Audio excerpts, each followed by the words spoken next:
sehingga pada suatu saat kekuatan angin begitu kencang, kita mulai merasakan getaran yang sangat kuat. Kemudian pesawat mulai terhempas, Mas Vincent, karena pesawat autopilotnya disengage atau off, copot. Mati. Begitu juga dengan auto thrust. Ini jarang sekali loh. Kita berusaha menenangkan cabin crew juga, serta penumpang. Jadi 4 penumpang kita flying to the ceiling, satu pramugari kita kena air panas. Indonesia lagi ramai mendapatkan berita bencana di Nusa Tenggara Timur. Bencana tersebut tidak lain disebabkan oleh tropical cyclone.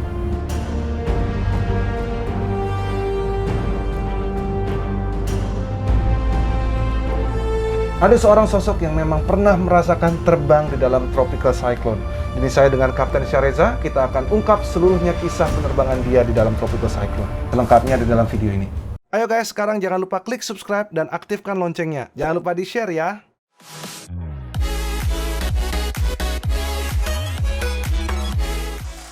Bentar, saya minum dulu ya. Dulu. Wah, ini botol rudal dibawa terus nih, Cap. Bentar lagi kayaknya saya harus punya juga nih kalau gitu. Ini soalnya dinginnya itu awet, bisa berhari-hari. Jadi kita beraktivitas di negara tropis ini tepat banget. Wah, cocok sekali tuh. Oke guys, selamat datang, salam rotate buat teman-teman sekalian. Jumpa lagi dengan Kapten Vincent Aditya bersama dengan Kapten Syahreza. Apa kabar semua? Apa kabar Mas Vincent? Dan memang Kapten Syahreza ini yang lagi viral-viralnya di channel saya karena penerbangan yang ada rudalnya. Saya kemarin sempat telepon beliau karena memang lagi beritanya memang cukup ramai mengenai tropical cyclone, makanya ya, betul, Vincent. saya mau menggali lebih dalam, mungkin barangkali ada pengalaman seputar aviasi yang dapat di-share mengenai tropical cyclone, Captain. Betul, Mas Vincent. Tapi kalau sebelum mulai, video kita yang kemarin bertemakan rudal itu ternyata sudah mencapai 1 juta viewer. Oh, Vincent. luar biasa memang. Oleh karenanya, buat teman-teman yang sudah menonton video rudal itu, di sini ada giveaway, Kapten Vincent. Wih, ini video giveaway langsung dari Kapten Syahreza ya, Cap? Kebetulan giveaway-nya datangnya dari Seattle nih, Kapten Vincent. Wow, ini topi Boeing 737 MAX guys, lihat nih. Ini waktu penerbangan pertama, Kapten Vincent. Ini 737 MAX nih, lihat nih. Ini dari Boeing Store. Bagi kalian semua yang ingin memenangkan giveaway ini, kalian buat komentar yang paling menarik, dan bagi orang yang mendapatkan komentar dan like terbanyak, dia akan menangkan giveaway ini. Oke Cap, kalau begitu kita akan langsung saja ke pokok permasalahan, bagaimana apa yang bisa di-share mengenai penerbangan dalam tropical cyclone, Cap. Baik, Mas Vincent. Seperti Mas Vincent tahu, tropical cyclone itu kan terjadi di daerah perairan. Biasanya di daerah laut, baik samudra yang memiliki temperatur yang cukup tinggi. Dia akan bergerak di tekanan rendah. Dan di area kita ada area-area tropical cyclone, terutama berasal dari Samudra Pasifik. Kalau di Samudra Atlantik disebut hurricane tentunya. Kalau di Samudra Pasifik Utara, misalnya kita di area Jepang, Korea disebut typhoon. Saya mau memberitahukan bahwasanya kalau kita akan melakukan penerbangan di daerah yang dilewati oleh tropical cyclone, semua penerbang akan dibekali oleh laporan dari pergerakan tropical cyclone itu sendiri, Mas Vincent. Nah, teman-teman yang mungkin sudah juga melakukan penerbangan ke daerah itu udah tahu bahwasanya kita tidak boleh melewati daerah itu pada jam-jam tertentu. Dan itu sudah dibuat sebuah petanya atau skema pergerakannya di mana pilot akan merencanakan penerbangannya supaya dia tidak akan bertemu dengan tropical cyclone itu. Nah, tapi seperti kita ketahui, itu adalah sebuah perkiraan. Persiapan doang. Persiapan kan? aja, ya betul. Bener-bener kan? Nah, betul. Tapi ketika kita mungkin merasa berpikir bahwa tropical cyclone itu udah lewat, tapi mungkin pas kita di sananya bisa kena, atau kita bisa kena buntutnya aja. Itu saja sudah sangat berbahaya, apalagi di malam hari. Nah, ini salah satu cerita Mas Vincent nih ceritanya. Ketika saya sedang berterbang dari kota Denpasar menuju Tokyo di Jepang. Saat itu sedang ada tropical cyclone melintas dari arah Pasifik menuju ke perairan di Vietnam. Proyeksi pergerakannya sudah ada, Kapten Vincent. Tapi dari itu laporan kan? Tapi itu hanya perkiraan aja kan. Nah, dan para dispatcher kita, para planner atau yang membuat rencana terbang sudah tahu. Oleh karenanya pesawatnya akan terbang tidak kena daripada pasti dihindari. Mulai dari planning guys, biasanya seperti itu. Dispatcher itu kita pasti menghindari ya tropical cyclone betul. Nah, tapi kembali lagi itu kan hanya perkiraan. Alam bisa berbuat macam-macam. Betul. Nah, saat itu kita melakukan penerbangan malam hari. Jam berapa itu, Cap? Kita departure sekitar pukul hampir tengah malam sih. Karena supaya sampai di Jepangnya pagi-pagi. Tengah malam penerbangannya kebetulan cukup penuh, banyak membawa anak-anak kecil.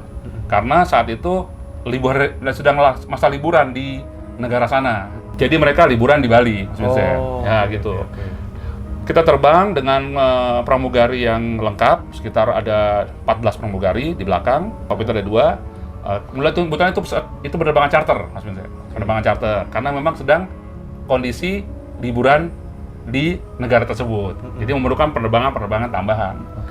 Kita terbang dari Denpasar, penerbangan mulus, take off mulus, pramugari memberikan makanan, semua normal. Kita cek peta, kita tidak melewati. Sampai di satu titik, pada saat itu mulai terjadi perubahan arah angin yang sangat fenomenal, yang bisa kita lihat di navigation display. Mungkin biasa ada di sini kan dia nih. Oh iya, di situ betul. Ya. Nah itu kita sudah mulai curiga ada apa ini. Ditambah dengan adanya perubahan temperatur yang sangat cepat, baik naik dan turun, yang bisa kita lihat juga di instrumen kita yang ada di sini. Betul. Nah, oleh karenanya saat itu kita yang ada di kokpit berketetapan bahwa ini adalah suatu fenomena alam. Pikirnya kan kayak gitulah. Betul. Kita kan udah biasa lah. Betul. Orang harusnya laporannya ke kiri, tahu-tahu anginnya ke kanan. Nah, apa ini kan? Betul. Makanya itu. Dan kita juga menanyakan ke pesawat-pesawat yang lain, penerbangan yang lain. Karena ada penerbangan yang lain, kita bisa kontak. Di 1215. Bisa kontak juga. Ternyata mereka memiliki fenomena yang sama. Dan masing-masing saling mengingatkan ada apa ini. Gitu. Kemudian seperti biasa kita langsung seatbeltnya kita on-kan. Kita memberitahukan pramugari, seatbeltnya on, tolong dicek, ya kan. Di radarnya gimana tuh, Cap, indikasinya? Di radar sendiri saat itu cuma ada hijau. Hijau itu berarti hanya ada light lah ya. Air aja, kan air itu kan, hanya air. Itu sebetulnya normal sebetulnya, kalau lama kan tidak berbahaya lah gitu ya. Yang kita khawatirkan adalah anginnya, kekuatan anginnya. Nah, sehingga pada suatu saat kekuatan angin begitu kencang, kita mulai merasakan getaran yang sangat kuat. Seatbelt sudah on, kemudian ignition untuk pesawat, untuk engine ini kita on-kan juga untuk sebagai backup, ya, sebagai backup.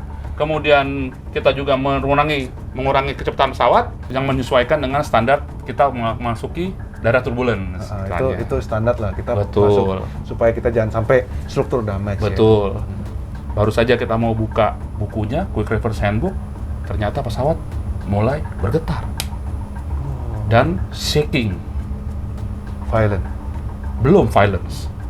Tapi yang pertama kali kita lakukan adalah memberitahukan cabin crew untuk kembali ke tempat duduk. Seatbelt sign on. Seatbelt sign on dan melakukan announcement. Nah, cuma pada saat itu karena penumpang saat itu adalah beberapa lagi menggunakan selimut untuk tidur. Sehingga ada beberapa yang mungkin tidak terlihat memakai seatbelt atau tidak. Kemudian pesawat mulai terhempas, Mas Vincent. Terhempas begitu cepat sampai altitude turun dari 37.000 jatuh ke 33.000 dengan cepat. Nah, oleh karena itu kita mulai melakukan kontak. Bukan hanya mengendalikan pesawat, karena pesawat autopilotnya disengage atau off, copot. Mati. Begitu juga dengan auto thrust. Wah, ini jarang sekali loh, Cap. Kalau Jarang sekali. Airbus ini sampai bisa lepas ini. Betul, Mas Vincent. Boeing saya sering dengar kalau misalnya lebih gampang lah, tapi ini jarang sekali, Mas Vincent. Apalagi di pesawat besar ya, wide body ya. Tapi kembali lagi kita harus tetap tenang kan, Mas Vincent. Tetap tenang, kita pikirkan kondisi pesawat dan keselamatan dari penumpang juga. Begitu juga dengan kru kita. Jadi kita melakukan announcement kepada kru untuk stay di tempat duduk. Begitu juga dengan penumpang. Violence itu terjadi nggak lama, Mas Vincent. Mungkin sekitar hanya 10 menit, tapi sangat kuat. Sampai akhirnya kita dihempaskan naik, Mas Vincent. Dia dari turun, sekarang dihempaskan naik. Dihempaskan naik. Sehingga banyak sekali bunyi-bunyi di sini, Mas Vincent. Gila ya. Banyak bunyi-bunyi, dari mulai bunyi yang aneh-aneh lah ya. Aneh-aneh, sampai gerakan jilot. Jilot kita kan itu kan, naik turun. Nah, jilot kita. Nah, oleh karenanya kita tetap tenang, kita berusaha menenangkan cabin crew juga, serta penumpang. Setelah violence itu terjadi, kemudian kita berhasil menggain kontrol pesawat kembali, kita mulai engage autopilot lagi, kita engage auto thrust lagi, kemudian kita cek, assess kondisi engine, yang mana masih bagus tentunya. Saya pencet flight attendant call, Mas Vincent, untuk menanyakan ke cabin crew saya, apakah kondisi dia sehat-sehat saja, begitu juga dengan kondisi penumpang, atau mungkin kondisi pesawat sendiri. Di dalam kabin mungkin ada yang rusak, kan kita nggak tahu. Nah, cuma ternyata ada beberapa hal yang mungkin di luar kendali kita, Mas Vincent. Dan ada beberapa penumpang yang ternyata tidak menggunakan seat belt. Ya kalau malam memang kebanyakan nggak make lah. Ya, Mungkin karena tidur istirahat. nanti takut nggak enak kali ya. Ya, mungkin. Nah, akhirnya itulah yang kita sebut dengan passenger fly to the ceiling. Jadi 4 penumpang kita flying to the ceiling, ceiling yang terbuat dari campuran plastik dan polieten itu juga jatuh. Akhirnya di situ. Jadi ada beberapa yang kita anggap injury lah ya. Ini sih memang serem sekali sih. Iya. Dan itu memang sesuatu yang tidak bisa dihindari ya Mas Vincent ya. Itu resiko penerbangan. Betul Mas Vincent. Itu belum termasuk kondisi heli kita sendiri. Heli kita juga cukup berantakan. Wah, bisa bayangin itu semuanya yang kayak isi air panas apa segala macam. Betul. Dan satu pramugari kita kena air panas. Kebetulan. Wah. Nah, kebetulan. Walaupun sebetulnya air panas tersebut atau tempat itu sudah di-secure Mas Vincent. Tapi mungkin karena terlalu keras goyangnya ininya sehingga ada yang luka lah gitu lah yang luka. Betul. Dan ternyata di dalam penerbangan itu ada yang patah tulang Mas Vincent. Yang mana kita sendiri sebetulnya tadinya tidak tahu. Nasib baik kita ada dokter yang ikut menjadi penumpang. Nah, itu Mas Vincent. Ada dokter yang ikut menjadi penumpang, sehingga dia bisa memberikan pemeriksaan dan bantuan. Dokternya nggak kenapa-napa, dia pakai sabuk. Dokter pakai sabuk. Kalau nggak sih selesai. Buat teman-teman sekalian, Mas Vincent juga ya kita tetap hati-hati lah. Iya, himbauan ya. Himbauan lah ya. Ini tuh pengalaman yang sangat mahal. Belum tentu semua orang pernah merasakan yang kayak begini kan. Mudah-mudahan jangan ya. Jangan sampai. Cuman ini tuh pengalaman yang sangat perlu dipelajari buat teman-teman sekalian. Kalau terbang naik pesawat, pakailah. Pakai seat belt, betul. Walaupun tidur atau tidak ya, Cap ya. Ikuti arahan dari pramugari dan pramugara cabin crew. Mas Vincent ikut juga arahan pramugari. Selalu dong. Sama saya juga. Tapi itu sih serem banget ya. Tapi pada akhirnya gimana, Cap, itu? Pada akhirnya kita landing di airport terdekat. Divert ya jadi? Ya, karena kan memang ada penumpang yang luka ya. Sehingga itu memang harus dilaksanakan sesuai dengan standar operasi penerbangan yang kita lakukan lah selama ini. Iya benar, ya. Dan mendaratnya di mana itu, Cap? Kita memutuskan untuk mendarat di Taipei. Oke, di divert itu ya, Cap? Iya, ini kita mendarat dulu di sana, kemudian baru kita lanjutkan di penerbangan. Iya, number one itu pasti safety. Iya, betul. Kisah yang benar-benar bikin saya merinding juga, Cap. Ya, mungkin untuk pelajaran buat kita semua lah, ya kan. Nah, kita tentunya nggak mau kan ada begitu kan. Siapa yang mau, Cap? Iya, siapa yang mau, betul. Tapi ini sih ada cerita lain nih, Cap. Kita bisa beritakan bahwa pesawat ini merupakan alat transportasi yang paling aman. Paling aman, betul. Betul sekali. Walaupun sudah digoncang, pesawatnya sih nggak apa-apa. Memang yang nggak kuat tuh biasa manusianya. Iya, betul. Atau manusianya tidak taat terhadap aturan yang sudah ada. Ya mungkin saya nggak membela mereka ya, Cap. Tapi barangkali ada yang sudah ketiduran, Cap, walaupun Iya, betul.